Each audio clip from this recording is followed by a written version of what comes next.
esta importante sentencia de la Corte Interamericana de Derechos Humanos que define el noviembre del año 2012, que me parece que sintetiza al menos en su desarrollo argumental tanto la posición de la mayoría de anticipo que hay 6 jueces que se piden un sentido y un juez que lo hace en disidencia, y que tanto el desarrollo argumental del bloque mayoritario como el de la disidencia tratan cuestiones que nosotros hemos visto a lo largo de los 4 encuentros, porque abordan cuestiones acerca de, todo gira en torno a el artículo 4 del Pacto de San José de Costa Rica relacionado con la amplitud del derecho a la vida.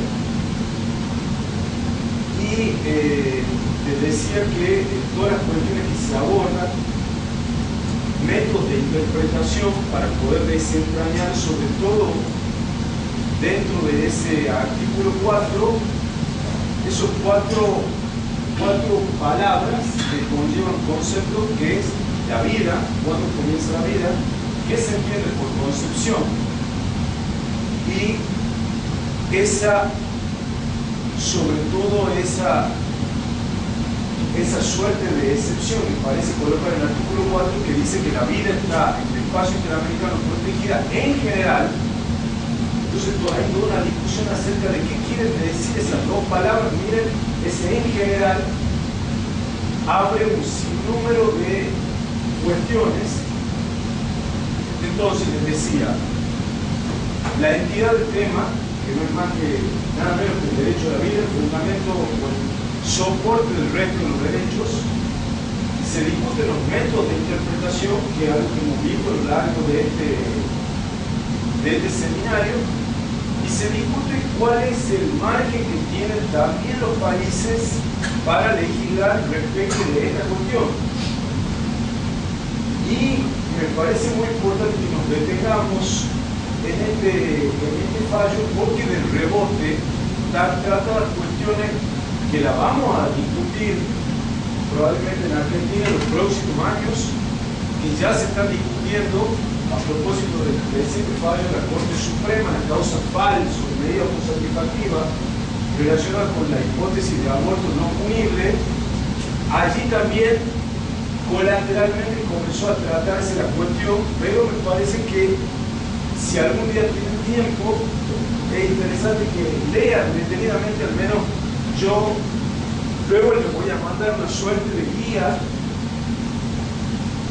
en la que básicamente yo les pongo respecto a la mayoría y respecto a la minoría cuáles son los argumentos centrales y sobre todo cuáles son los párrafos en los que ustedes van a encontrar esas argumentaciones tanto de la mayoría como del doctor Biogrossi de Uruguay, que plantea la disidencia. ¿Claro? Verán que la causa es conocida ya en el mundo del derecho como la causa de la fecundación in vitro, y el estado demandado era Costa Rica.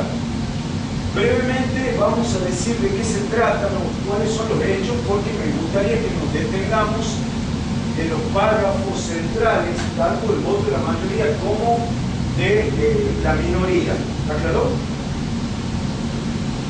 ¿Cómo se suscitan los hechos? En el año 1995, el Poder Ejecutivo de Costa Rica dicta un decreto por el cual regula diferentes técnicas de fecundación in vitro.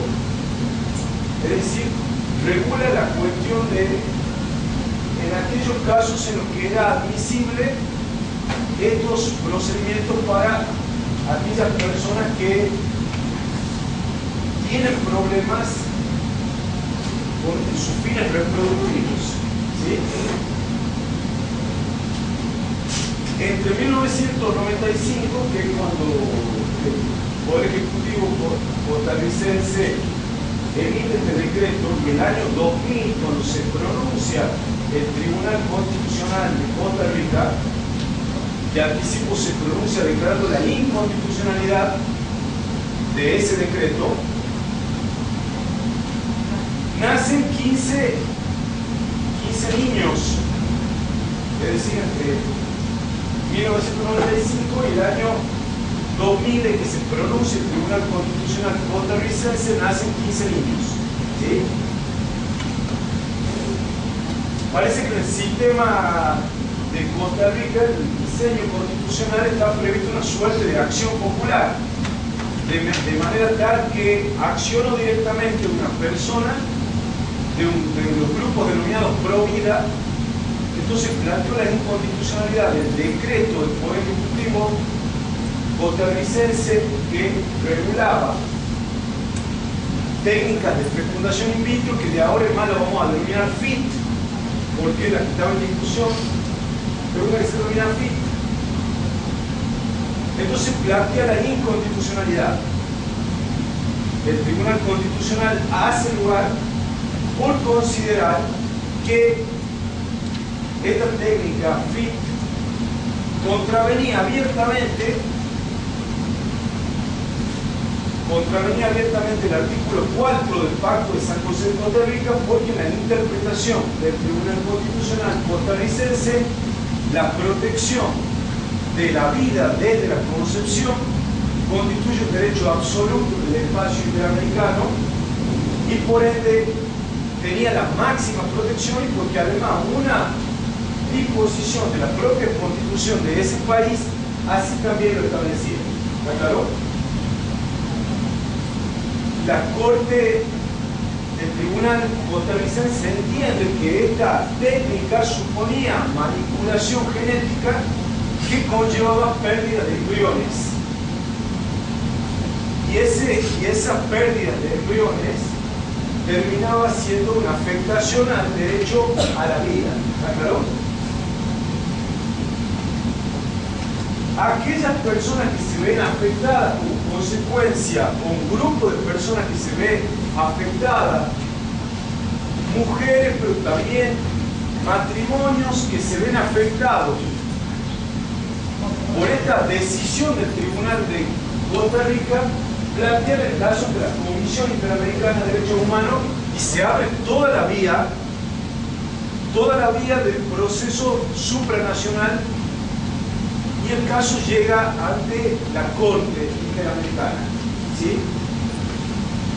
Estas personas que se ven afectadas por esta declaración de inconstitucionalidad del tribunal de su país argumentan que esa declaración de inconstitucionalidad los afecta en la intimidad, lo afecta en la protección a la familia, que contempla también el Pacto de San José, afecta su derecho a poder decidir acerca de su propia procreación,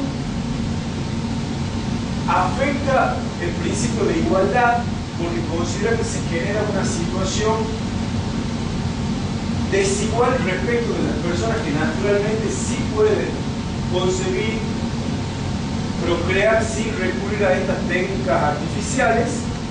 Considera que se afecta también la igualdad desde el punto de vista económico, porque ellos planteaban que aquellos que tenían medio en Costa Rica como consecuencia de la decisión del tribunal de ese país de declarar inconstitucional la técnica de reproducción in vitro, migraban a otros países y en otros países podían llevar a cabo esta técnica de fertilización y podían tener sus hijos.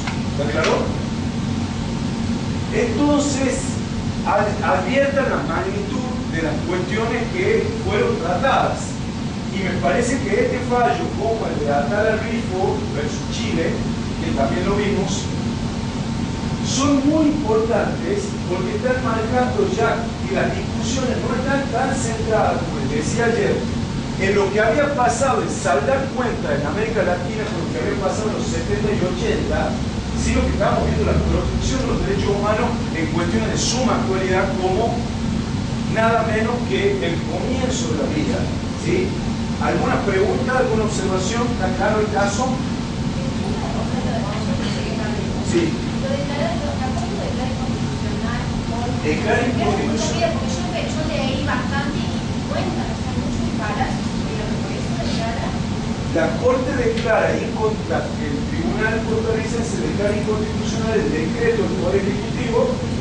También deberíamos discutir, pero esa es otra cuestión, si por un decreto, por una ley debería regularse tamaña cuestión, pero en Costa Rica fue por medio de un decreto que regulaba la técnica y la Corte declara inconstitucional basándose, como dice la doctora, en la cantidad de embriones que se perdían como consecuencia de esta aplicación y consideraba la Corte que esos embriones ya significaban vida y esa vida ya estaba protegida por el artículo 4. ¿Claro? Es el argumento central de la Corte del Tribunal Constitucional Costarricense. Es decir que, llegado el caso a la Corte Interamericana, en la Corte Interamericana vamos a tener un voto, vamos a tener una posición mayoritaria. Esa posición mayoritaria condena a Costa Rica por esa decisión de su tribunal constitucional. Es decir, la Corte Interamericana hace un control de convencionalidad respecto de la interpretación que el Tribunal de Costa Rica hizo del artículo 4. ¿Sí? Y ahora nos vamos a detener en qué dice la posición de la mayoría, y me parece que es importante que veamos los argumentos de la mayoría, porque los argumentos de la mayoría, tanto como el argumento de la minoría, expresan básicamente los argumentos que en la sociedad encontramos respecto de esta cuestión. ¿Está claro? Sí, doctor.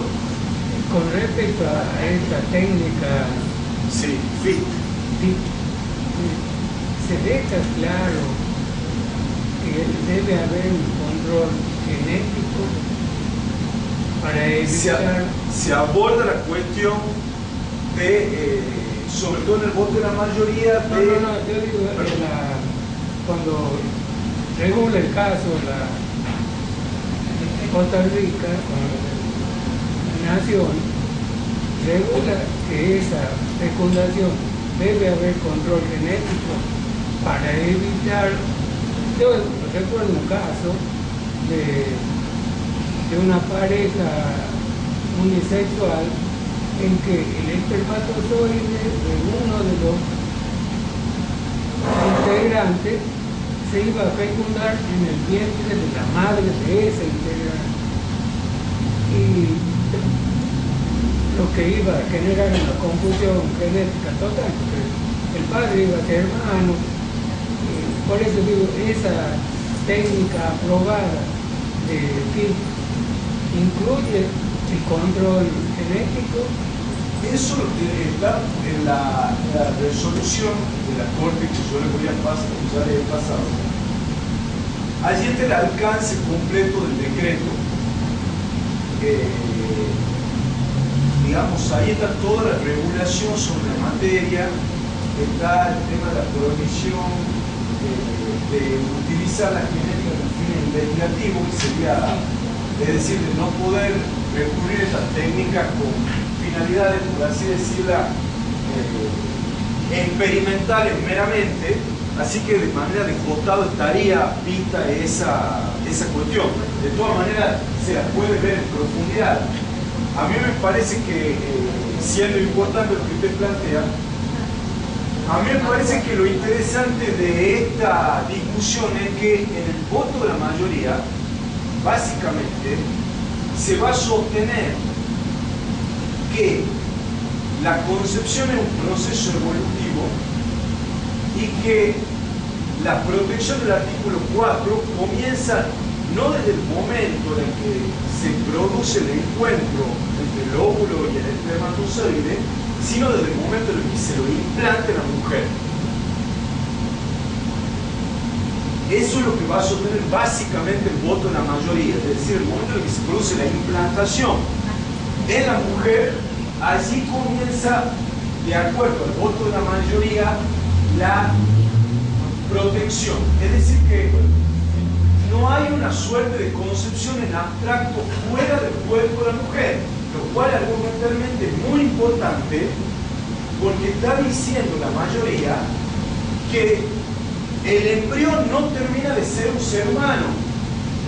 Es una discusión muy profunda y es una discusión que, sobre todo, amigos, y yo es bueno que lo diga, porque lo dice el voto de la minoría, implica definiciones filosóficas, religiosas, culturales de la sociedad y de cada uno de nosotros. Seguramente vamos a disentir los que estamos aquí, pero yo les quiero decir es que no tenemos que tener miedo a esta cuestión, y lo más importante es que por lo menos nos escuchemos y escuchemos los argumentos, porque, les repito, esto que la Corte está anticipando es el debate que se viene.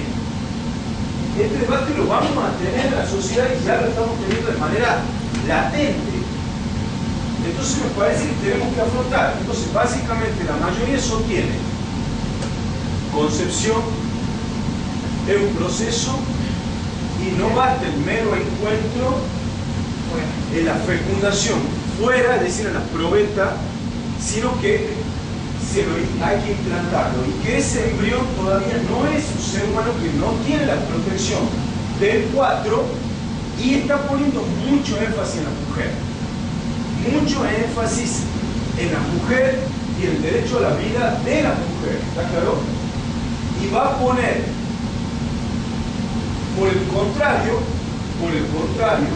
el voto de la minoría va a acentuar básicamente que esta expresión en general, lejos de ser restrictiva, es expansiva en la protección.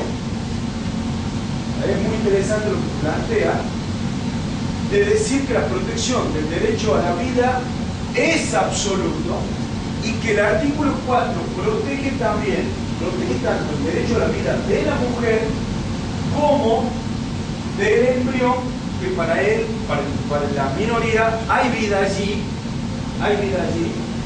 porque va a ser un juego de que entiende. Miren la importancia, tanto en la mayoría como en la minoría se aborda la cuestión de qué debe entenderse por concepción, a la luz de lo que concepción implicaba en 1969 para los hispanos parlantes en general. Entonces van incluso al diccionario a buscar qué acepción se daba a la palabra concepción. Y el voto de la minoría termina sosteniendo que hay vida desde el encuentro, teniendo en cuenta que concepción era encuentro entre el óvulo y el espermatozoide, y allí ya hay vida. Es decir, que el 4 tiene protección tanto para la mujer como para el por nacer. Es decir, el voto de la minoría pone énfasis que la vida está protegida desde para el por nacer para la mujer. ¿Está claro? Mientras que en el voto de la mayoría dice: vamos a la vida de la mujer y todavía el embrión no es vida. ¿Está claro?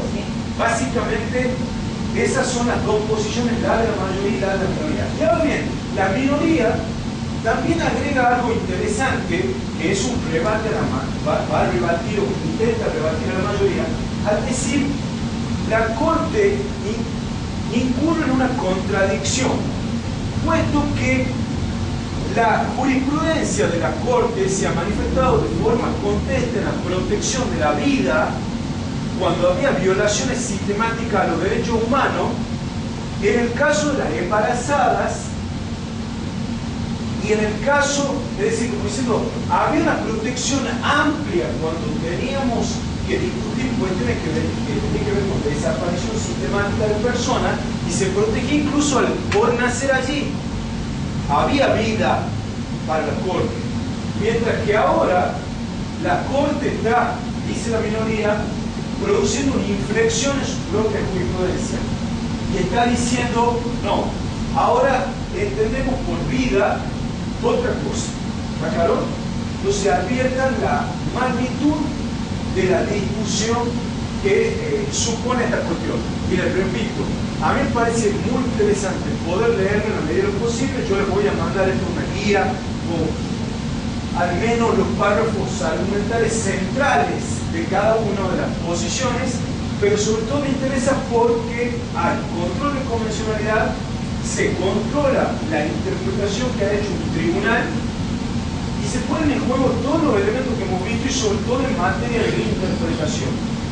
Las técnicas o métodos de interpretación que despliegan cada una de las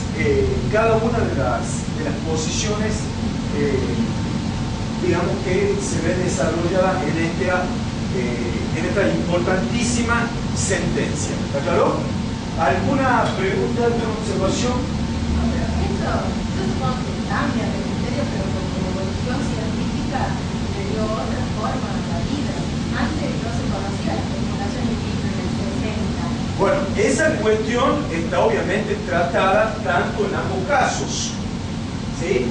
Entonces, la cuestión viene allí de decir que la convención no preveía en el 69 la fecundación in vitro. Ahora bien, la mayoría se inclina por el concepto de que los tratados internacionales son instrumentos vivos. Y las constituciones son instrumentos vivos en el sentido de que la constitución de 1853 tiene que dar respuesta a lo que sucede en 2013, y ahí viene el concepto de interpretación dinámica. Ahora, que no se conoce, que alguna debe comer de embrión directo. No, por supuesto. Capaz que dentro de 2 años Claro, esperemos y en 1853 no estaban previstas muchas las cuestiones que, qué sé yo, la libertad de expresión no estaba previsto internet. Pero de todas maneras, estos documentos tienen que dar respuesta también a esta situación. Entonces se plantea lo que dice la doctora, y sobre todo en el voto de la minoría, se pone mucho énfasis que el concepto de concepción que tuvieron en mente nuestros constituyentes interamericanos, es decir, que diseñaron el Pacto de San José, no pretendía darle un sesgo científico a la palabra concepción, lo cual me parece que es bastante discutible, porque si hablamos de concepción, estamos hablando de medicina, entonces es difícil soslayar lo que la ciencia puede informar respecto de ese concepto. ¿Está claro? Ese me parece débil, ese argumento. Me parece más fuerte otro argumento que tiene la minoría, como el hecho de decir que, ojo, ¿qué pasa cuando protegemos la vida de manera tan amplia en el caso de las desapariciones sistemáticas de personas y otros que ahora ya no? Me parece eso más...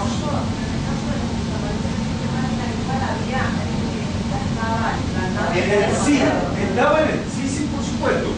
Me parece que el argumento apunta a decir, cuidado, creo que hay un guiño allí de decir, cuidado, que la vida no tenga un valor frente a determinados hechos o delitos, y creo que allí va, digamos, allí va el ataque, sobre todo de la minoría respecto de la mayoría, ¿sí?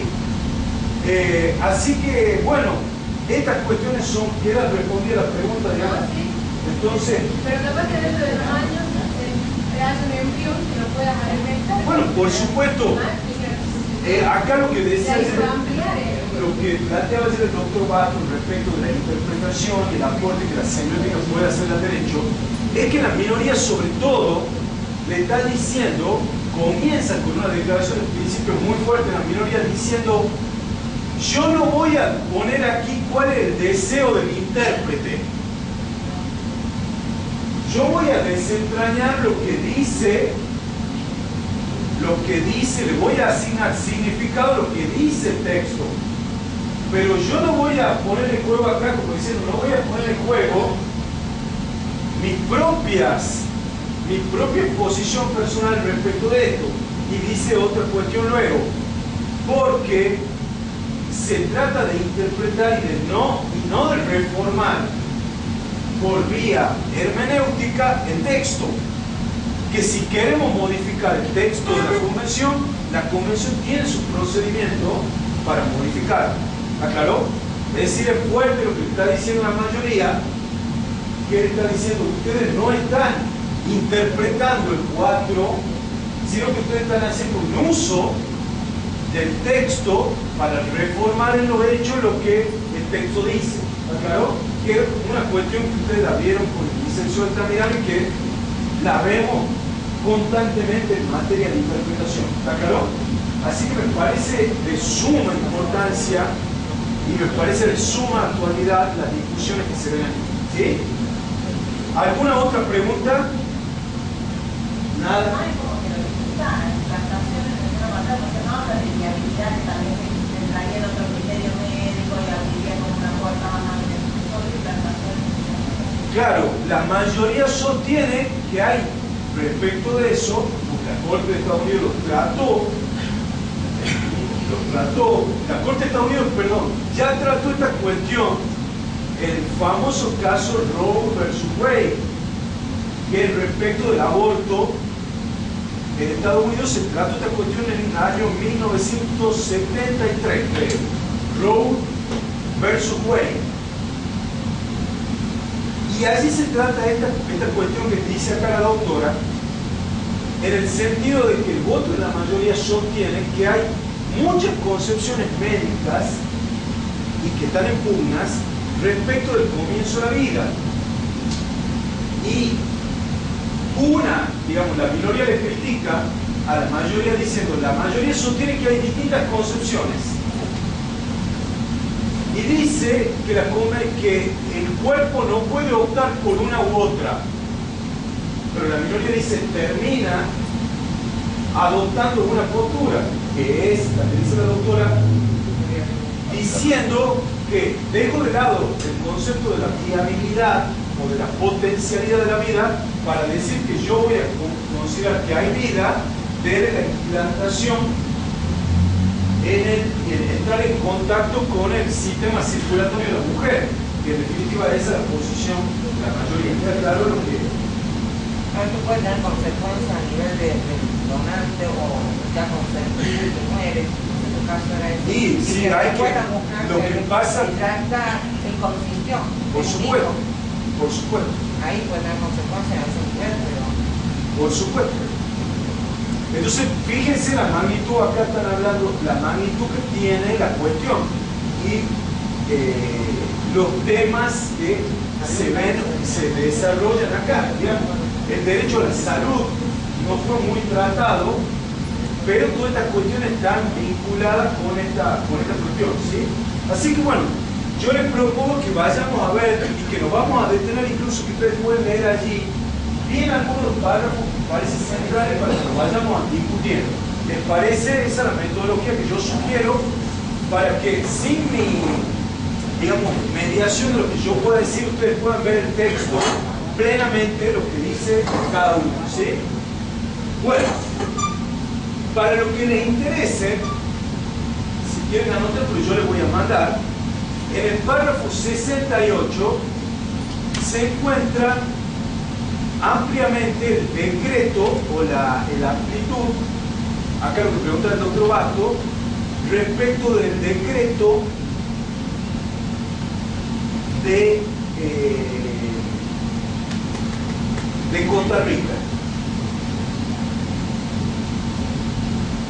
Vamos a demorar un poco hasta llegar al párrafo de larguísimo. Bueno, en el 68 entonces está, ahí está, 68, ahí está. El decreto de febrero del 95 regulaba la realización técnica de reproducción asistida entre cónyuges y establecía reglas para su realización. En el artículo 12 definía las técnicas de reproducción asistida como todas aquellas técnicas artificiales en las que la unión del óvulo y el espermatozoide se logra mediante una forma de manipulación directa de las células germinales a nivel de laboratorio. ¿Está claro? Y ahí está todo el desarrollo. Del párrafo 71 al 77, 71 y 70 al 77, están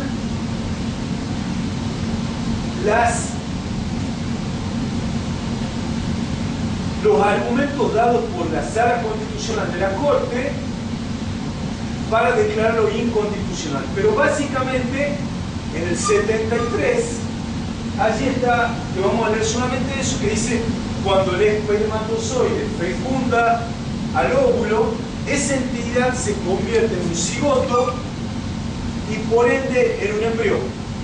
la más importante característica de esta célula es que todo lo que le permitirá evolucionar hacia el individuo ya se encuentra en su lugar. Toda la información necesaria y suficiente para definir las características de un nuevo ser humano aparecen reunidas en el encuentro de los 23 cromosomas del espermatozoide y los 23 cromosomas del ovocito. En resumen, en cuanto ha sido concebida, una persona es una persona y estamos ante un ser vivo con derecho a ser protegido por el ordenamiento jurídico. ¿Está claro? Ese es el argumento central de la Corte.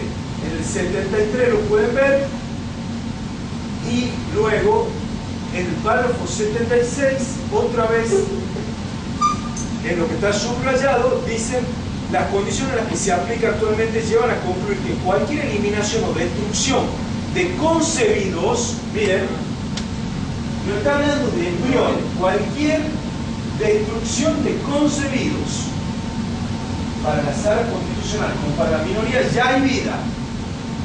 Cualquier destrucción de concebidos voluntaria o derivada de la impericia de quien ejecuta la técnica o de la inexactitud de esta viola su derecho a la vida, por lo que la técnica no es acorde con el derecho de la Constitución y por ello el reglamento cuestionado es inconstitucional por infracción al artículo 21 de la Constitución Política de Costa Rica y al 4 de la Convención Americana sobre los Derechos Humanos. Por contravenir la técnica considerada en sí misma, el derecho a la vida debe dejarse expresa constancia de que ni siquiera por norma de rango legal es posible autorizar legítimamente su aplicación, al menos mientras su desarrollo científico permanezca en el actual estado y signifique el daño consciente de vida humana. ¿Está claro? Esa es la argumentación central del Tribunal o de la Sala Constitucional de la Corte costarricense.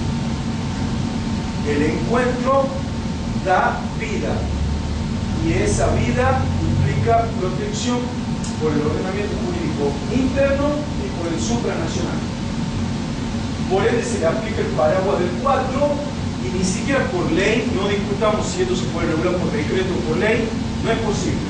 ¿Está claro?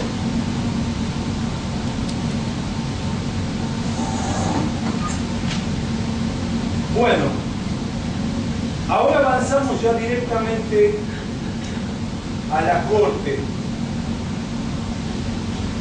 Párrafos 175, 80, perdón, 175, 180 y 181. Ya entramos directamente en las consideraciones de la Corte. No pongo de otra manera porque si pongo 175 me saldrán páginas y hasta que llegue allí va a ser más complicado. Bueno, dice la Corte 175 y 180 y 181 párrafos.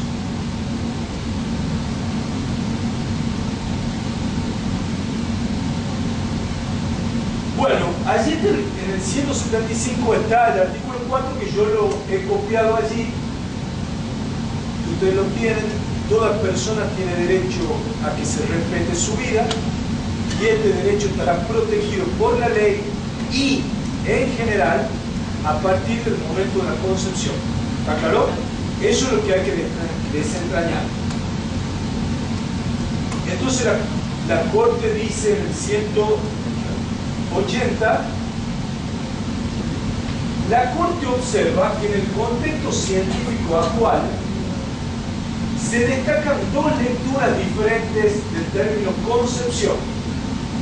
La Corte de entrada comienza diciendo: vamos a ver qué pasa con la ciencia. Una corriente entiende concepción como el momento de encuentro de fecundación del óvulo por el espermatozoide.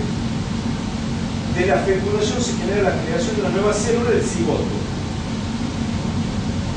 Ciertas pruebas científicas consideran el cigoto como un organismo humano que alberga las instrucciones necesarias para el desarrollo del embrión. Otra corriente entiende concepción como el momento de implantación del óvulo fecundo en el útero. lo anterior debido a que la implantación del óvulo fecundado en el útero materno faculta la conexión de la nueva célula del cigoto con el sistema circulatorio materno que le permite acceder a todas las hormonas y otros elementos necesarios para el desarrollo del embrión. ¿Está claro? Están puestas allí de entrada las dos concepciones. La del tribunal, la de la sala constitucional, que será la de la minoría, y la de la mayoría, que sostendrá que hay vida desde la implantación de esa célula en el útero de la mujer. En el 181 hay algo interesante allí, que se consultó a un perito, experto en semiótica, doctor Basto, que señaló que cuando se firmó la Convención Americana en 1969, la Real Academia de la Lengua Española definía concepción como acción y efecto de concebir, concebir como quedar preñada la hembra y fecundar como unirse el elemento reproductor masculino al femenino para dar origen a un nuevo ser. La Corte observa que el diccionario actual de la Real Academia mantiene casi por completo las definiciones de las palabras anteriormente señaladas. Asimismo, el perito indicó que la concepción o gestación es un evento de la mujer, no del embrión. Fíjense ya también como yo les dije desde el comienzo que el voto de la mayoría pone más énfasis en la mujer, mientras que el voto de la minoría siempre va a decir que hay que buscar una salida o equilibrio entre el derecho del por nacer, que para la minoría hay vida ya allí, y la vida de la mujer. ¿Está claro? Miren eso, qué fuerte. Es un evento de la mujer, no del embrión. Y luego dice, lo más precoz que puede ser detectada 7 días después de la fecundación con el embrión ya implantado en el endometrio. ¿Sí? Bien. Vamos ahora a 188 y 189. La Corte, en el voto de la mayoría, aborda la cuestión de la expresión en general.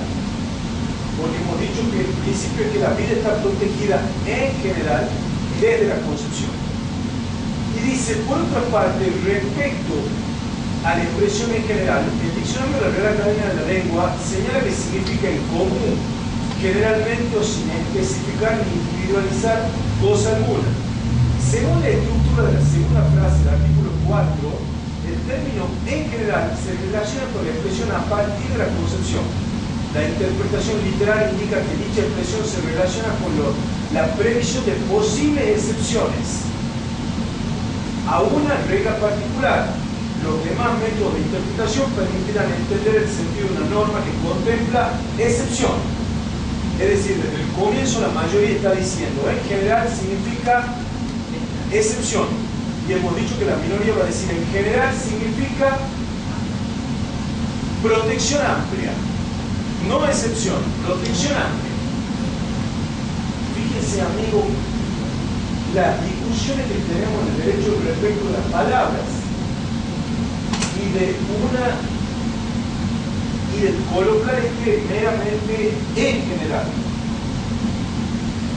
Teniendo en cuenta lo anterior, el tribunal entiende el término concepción desde el momento en que ocurre la implantación, razón por lo cual considera que antes de este evento no procede a aplicar el artículo 4.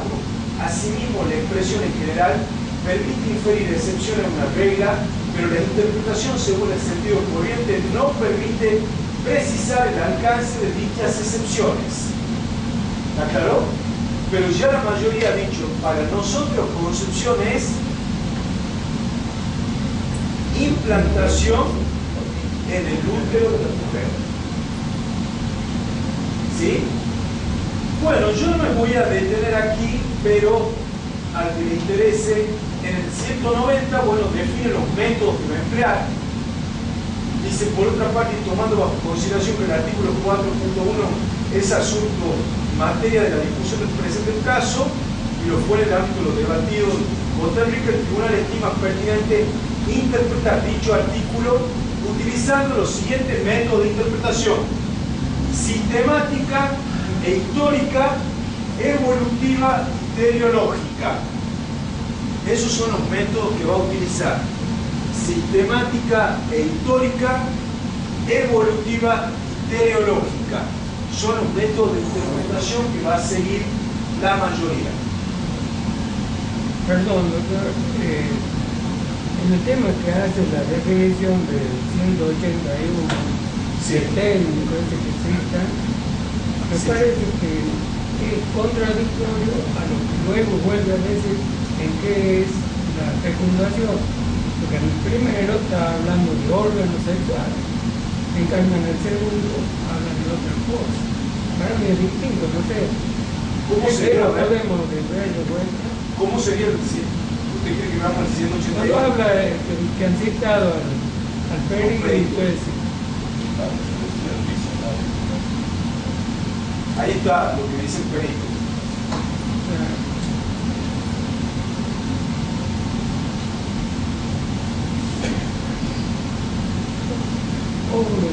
pero parece no, el anterior. ¿Viste, doctor? No, Lo que decía la Real Academia. Ah, bien. Término, eso. Claro. sí, el anterior. El 81. Ahí está, es un par de Por su parte, el perito señaló, sé que le pido el micrófono, puede ser, yo nunca pido el micrófono, pero por su parte, el perito Seger señaló que cuando se firmó la Convención Americana en 1969, la Real Academia definía concepción como acción y efecto de concebir. Concebir como quedar preñada la hembra y fecundar. Unirse elementos reproductor masculino al femenino para dar origen a un nuevo ser. Habla de órganos sexuales, no habla de... A lo que voy es que la mayoría va a sostener, sobre todo va a ir en auxilio de la ciencia médica, y dentro de las variantes de la ciencia médica se quedará con una salida. Mientras que la minoría, siguiendo lo que dice el doctor Vasco, mientras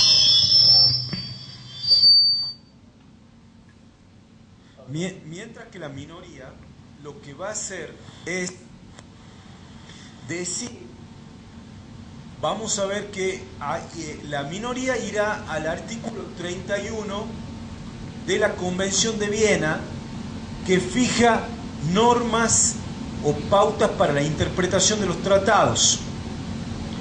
Y en esas pautas de interpretación de los tratados, que ya vamos a ver, se establece si el término tiene una carga específica que implique el recurrir a otra disciplina, en este caso la medicina, o si bien se le está dando a una palabra una carga que debe interpretarse en el contexto y según el uso habitual o usual que le damos los comunes mortales, por así decirlo. Entonces la minoría sostendrá que la convención en el 69 no le dio a esa expresión un sesgo específicamente distinto del usual, y que por ende la salida que había que buscarla en el sentido que habitualmente le damos, y por eso va al diccionario. ¿Está claro? Por eso la mayoría, luego de poner lo que dice la Real Academia, va a la ciencia. ¿Se entiende?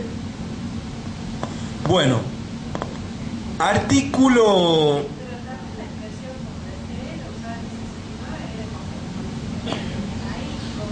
Bueno, es una... Por supuesto, por eso lo que dice acá la doctora es muy interesante, porque está planteando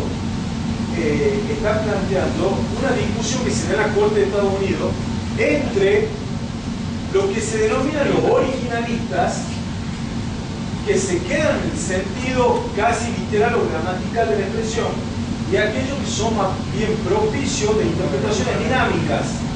¿Está claro? Entonces, la minoría acá parecería tener una posición más bien originalista. Voy al sentido que se le asignaba en el 69 y no sé si necesariamente científico.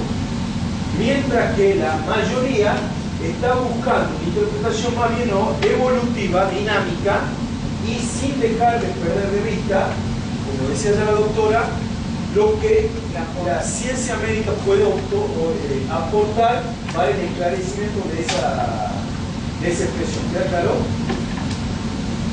Bueno, en el artículo, en el párrafo 197, no nos detengamos aquí porque me parece que hay cosas más interesantes que ver, pero dice que Argentina objeta en su momento y pide la excepción que desemboque en el actual artículo 4, la expresión en general.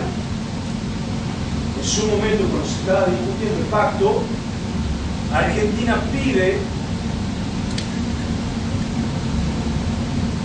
que se coloque ese, Argentina entre otros países, delegaciones de Argentina, Brasil, Cuba, Estados Unidos, etc., piden que se coloque en el 4.1 la expresión en general, sobre todo para hacer compatible ese artículo del Pacto de San José con la hipótesis de abortos no punibles que tenía previsto desde entonces nuestro Código Penal. ¿Está claro? Luego nos dice, vamos a ver que 212, párrafo 212, solo México hizo una declaración interpretativa respecto del 4, y en el párrafo 222, acá también hay algo muy fuerte, dice el voto de la mayoría, la expresión toda persona, que el 4 dice toda persona, es utilizada en numerosos artículos de la Convención Americana y de la Declaración Americana. Al analizar todos estos artículos, no es factible sostener que un embrión sea titular y ejerza los derechos consagrados en cada uno de dichos artículos. ¿Escucharon? No se puede decir que el embrión sea titular de esos derechos que hacen a la vida. Asimismo, teniendo en cuenta lo ya señalado en el sentido que la concepción solo ocurre dentro del cuerpo de la mujer, se puede concluir respecto al artículo 4.1 de la Convención que el objeto directo de protección es fundamentalmente la mujer embarazada, dado que la defensa del no nacido se realiza esencialmente a través de la protección de la mujer, como se desprende del artículo 15.3a del Protocolo de San Salvador, que obliga a los Estados partes a conceder atención y ayuda especial a la madre antes y durante un lapso razonable después del parto, y del artículo 7 de la Declaración Americana, que consagra el derecho de una mujer en estado de gravidez a protección, cuidados y ayudas especiales. Fuerte. El embrión no es titular de derecho para la mayoría. 223, por lo tanto la Corte concluye, párrafo 223, que la interpretación histórica y sistemática de los antecedentes existentes en el sistema interamericano confirma que no es procedente otorgar el estatus de persona al embrión. ¿Escucharon? No es posible otorgar el estatus de persona al embrión. Amigos, esa va a ser ese párrafo 223 va a ser un párrafo que cuando tengamos que discutir esta cuestión en la Argentina no vamos a poder soslayarlo. Por eso ha sido el objetivo de que yo les plantee esto.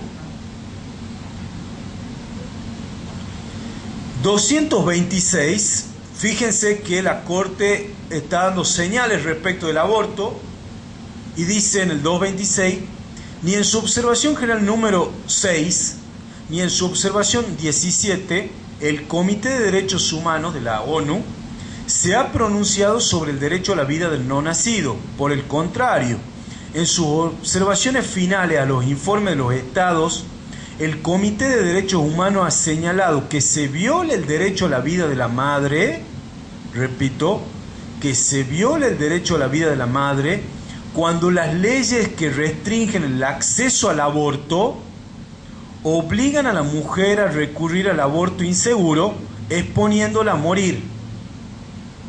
Estas decisiones permiten afirmar que el Pacto Internacional de Derechos Civiles y Políticos que del pacto no se deriva una protección absoluta de la vida prenatal o del embrión. ¿Escucharon? Ese párrafo,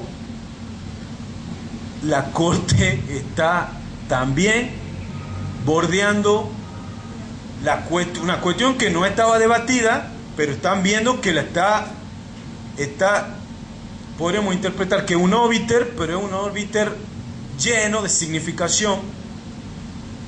Y le estoy diciendo allá, la doctora podría decir, ¿y qué pasa con el margen de apreciación nacional? Porque acá estamos viendo que la Corte está diciendo, ojo, que estamos poniendo el énfasis sobre todo en la mujer, ¿sí? Entonces, perdón, ¿sí? Que le daría una apertura a fundamentar la legalización del aborto. Así es. Así es, por eso le estoy diciendo que, por supuesto.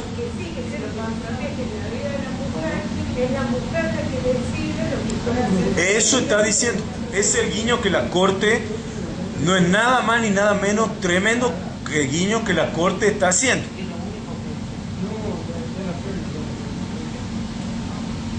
...232... párrafo 232... sí.